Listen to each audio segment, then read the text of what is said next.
जो शख्स बैरून मुल्क रह रहा हो और उसकी फैमिली या उसके जो बच्चे हैं वो बैरून मुल्क उसके साथ रह रहे हों या पाकिस्तान में रह रहे हों, तो उनका सदका फ़ितर किस तरह अदा किया जाएगा? बतौर ख़ास जब वो खुद बैरून मुल्क रह रहा हो और उसकी जो फैमिली है वो पाकिस्तान में रह रही हो, तब सदका फ़ितर के हवाले से पूछा जाता है कि वो सदका फ़ितर किस तरह अदा करे। तो उस हवाले से सबसे पहले तो ये बात ज़हन-नशीं रखें कि गनी शख्स पर अपना और अपनी नाबालिग औलाद का सदका फ़ितर वाजिब होता है। तो अब जिस शख्स पर सदका फ़ितर वाजिब हो रहा है, उस शख्स के जगह का एतबार हो रहा है।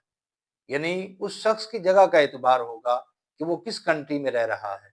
अगर तो वो पाकिस्तान में रह रहा है, तो पाकिस्तान के एतबार से, अगर यूके या किसी और कंट्री में रह रहा है, तो जिस कंट्री में, जिस मुल्क में वो शख्स मौजूद है, उसके एतबार से सदका फ़ितर देना वाजिब होगा। तो अब यानी उस शख्स पर अपना और अपनी नाबालिग औलाद का सदका फ़ितर वाजिब होगा, लेकिन जिस कंट्री में या जिस मुल्क में वो है, उसके एतबार से वो सदका फ़ितर अदा करेगा। बीवी का फ़ितरा भी शौहर पर वाजिब नहीं है। इसी तरह जो बालिग औलाद है, उसका फ़ितरा भी वालिद पर वाजिब नहीं है।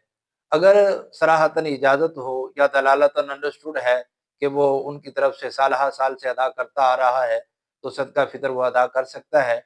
लेकिन उस मुल्क का एतबार नहीं होगा, बल्कि जिस मुल्क में वो मौजूद हैं, उनके मुल्क के एतबार से सदका फ़ितर अदा कर सकता है।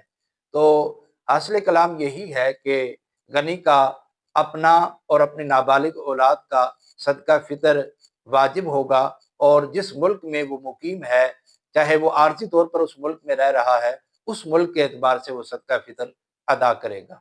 जहाँ तक ज़कात का मामला है, तो वो इससे कुछ मुख्तलिफ है।